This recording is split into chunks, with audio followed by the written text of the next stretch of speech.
ጤና ይስጥልኝ እንደምንውላችኋል ውድ ተመልካቾቻችን ከአባይ ቴሌቪዥን የሚተላለፍላችሁ የዕለተ ረቡዕ መጋቢት 30 2018 ዓ.ም ዜና ላፍታ የመረጃ ሰዓታችን ተጀምሯል።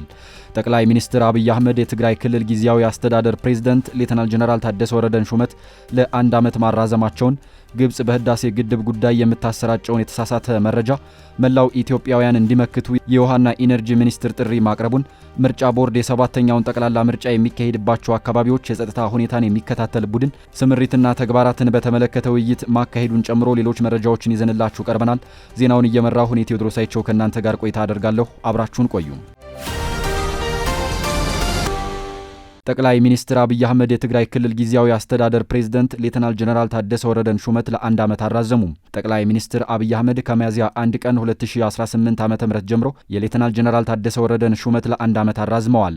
የጠቅላይ ሚኒስትር ጽሕፈት ቤት ሌተናል ጀነራል ታደሰ ወረደን ለአንድ ዓመት ማራዘሙን ያስታወቀው ዛሬ ረቡዕ መጋቢት 30 2018 ዓ.ም ባወጣው አጭር መግለጫ ነው። መግለጫው እንደሚያስረዳው የጊዜያዊ አስተዳደሩ የስልጣን ዘመን ከነገ ጀምሮ ለአንድ ዓመት እንዲራዘም የተወሰነው ትናንት ከተደረገው የክልሉ ዓመታዊ የሥራ አፈጻጸም ግምገማና ውሳኔ በኋላ ነው። ታደሰ ወረደ ከአንድ ዓመት በፊት መጋቢት 30 2017 ዓ.ም አቶ ጌታቸው ረዳን በመተካት የትግራይ ክልል ጊዜያዊ አስተዳደር ፕሬዝዳንት ሆነው መሾማቸው ይታወሳል።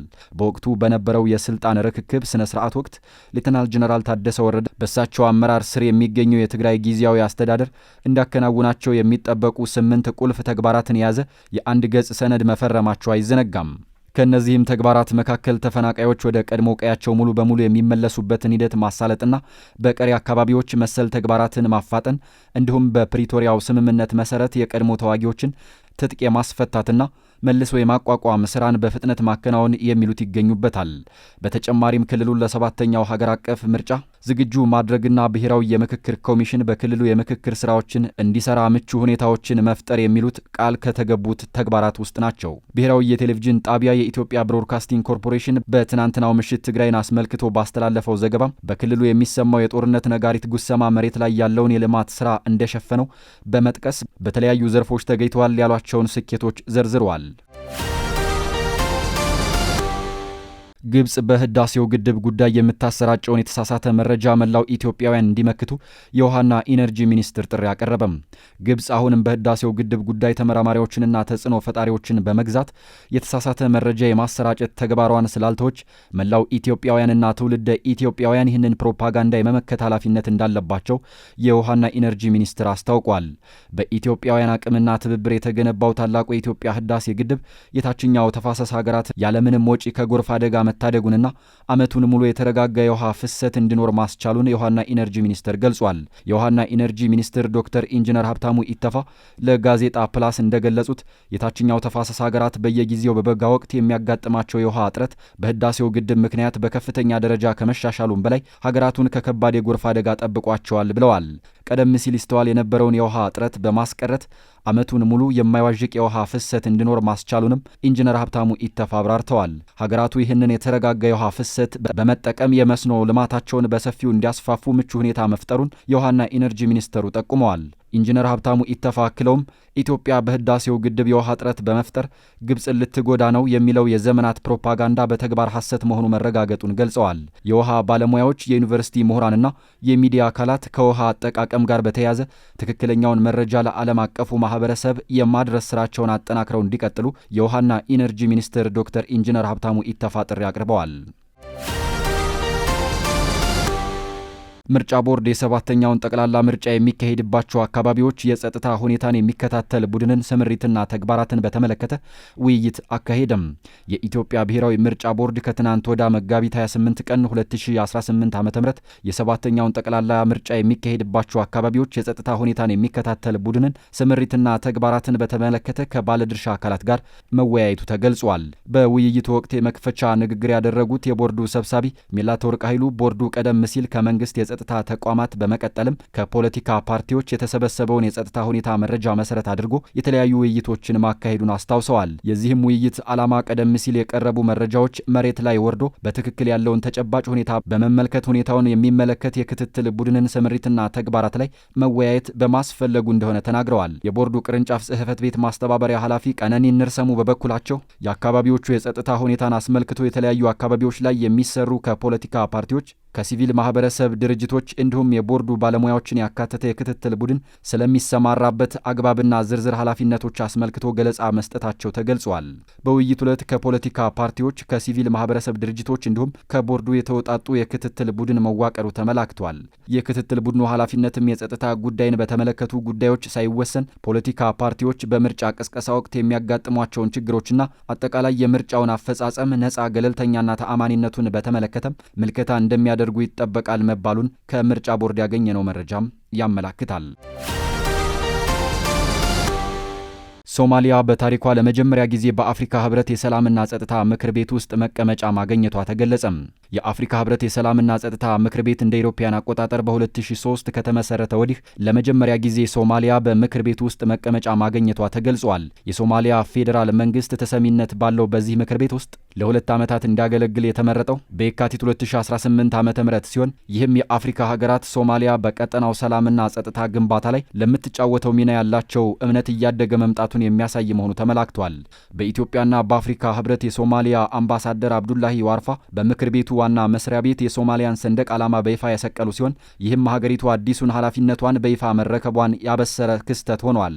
የሶማሊያ መንግስት ባለስልጣናት ድርጊቱን የሶማሊያን ዓለም አቀፋዊ ተቀባይነት የሚያሳድግ ታሪካዊ ምዕራፍ መሆኑን ገልጸዋል።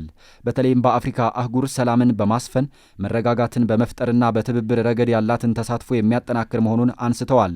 ሶማሊያን ጨምሮ የሰላምና ጸጥታ ምክር ቤቱ ወንበር ያገኙ አዳዲስ ሀገራትን የህብረቱ ሊቀመንበር መሐመድ አሊ የሱፍ እንኳን አደረሳችሁ ማለታቸውን ከህብረቱ ያገኘነው መረጃ ያመላክታል። በዝርዝር ወደ ያዝነው መረጃ ስናልፍ ደግሞ ከአንድ ወር በላይ በጦርነት ውስጥ የቆዩት አሜሪካና ኢራን ለ2 ሳምንታት የሚቆይ የተኩስ አቁም ስምምነት ደርሰዋል። በመካከለኛው ምስራቅ ለሳምንታት ሲካሄድ የቆየውን ጦርነት ጋፕ የሚያደርግ አዲስ ስምምነት ተደርጓል። አሜሪካና ኢራን ለ2 ሳምንታት የሚቆይ የተኩስ አቁም ስምምነት ለማድረግ መስማማታቸውን በይፋ አስታውቀዋል።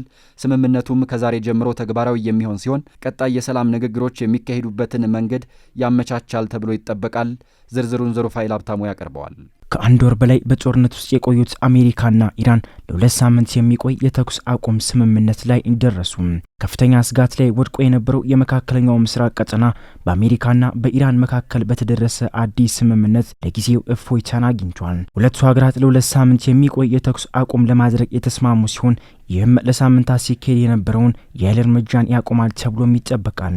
ይህ ስምምነት የተደረሰው በገለልተኛ ሀገራት አጋዥነት ሲደረግ የነበረው ድርድር ውጤት መሆኑም ተገልጿል። ሁለቱ ሀገራት እዚህ ስምምነት ላይ የደረሱት የአሜሪካው ፕሬዝዳንት ዶናልድ ትራምፕ ኢራን ወሳኙን የባህር መተላለፊያ ማክሰኞ ሌሊት ድረስ የማትከፍት ከሆነ ዛሬ ማታ ሙሉ ስልጣኔ ይወድማል የሚል ዛቻም ካሰሙም ከሰዓታት በኋላም ነው። ሀገራቱን ሲያሸማግሉ የነበሩት የፓኪስታኑ ጠቅላይ ሚኒስትር ሼባ ሻሪፍ የተኩስ አቁሙ ወዲያውኑ ተግባራዊ መሆን እንደሚጀምርም ተናግረዋል። ፕሬዝዳንት ትራምፕ ቴህራን ከባህር ሰላጤው የሚወጣ የነዳጅ እና ሌሎች ምርቶች መተላለፊያ የሆነውን የሆርሙዝ ወሽመጥ የምትከፍት ከሆነ ለ2 ሳምንት ለሚሆን ጊዜ ኢራን ላይ የሚፈጸመው ድብደባና ጥቃት ለማቆም መስማማታቸውን ነው የገለጹት። ፕሬዝዳንቱ በትሩዝ ሶሻል ማህበራዊ ሚዲያ ገጻቸው ላይ ባሰፈሩት ጽሑፍ በዚህ ጊዜው የተኩስ አቁም የተስማሙት ሁሉም ወታደራዊ ግብ ስላሳኩና ከዚያ በላይ ስላገኙ እንደሆነም ጠቁመዋል። በዚህ 2 ሳምንት ውስጥ ኢራን በሆርሙዝ ሰርጥ በኩል የሚደረገውን አስተማማኝ የተባለውን ጉዞ በታጠቁ ኃይሎቿ አማካኝነት በሚደረግ ቅንጅት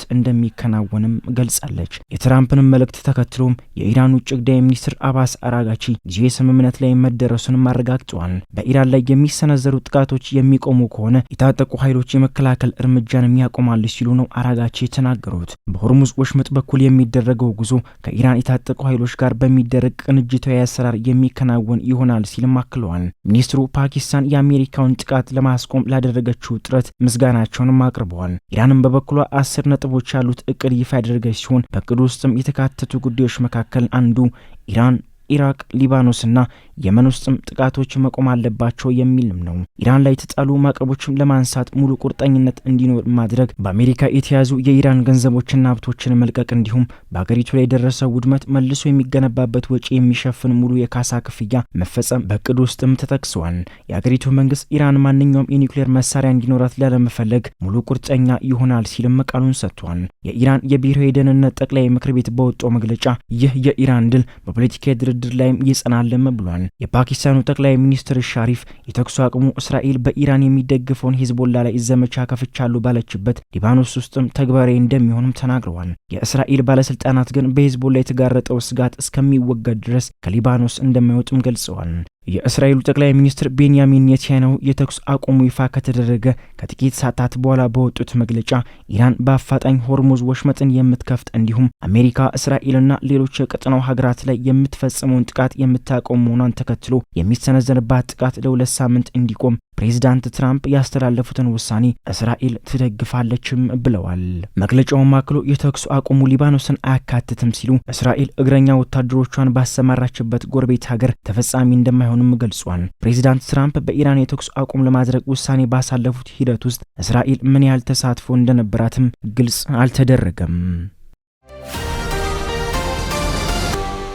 ከአባይ ቴሌቪዥን ሲተላለፍላችሁ የነበረው የዕለቱ የዜና ላፍታ የመረጃ ጥንቅር ሰዓታችን ይህንን ይመስል ነበር። አብራችሁን ስለነበራችሁ ከልብ እናመሰግናለን። በያላችሁበት መልካም ቀን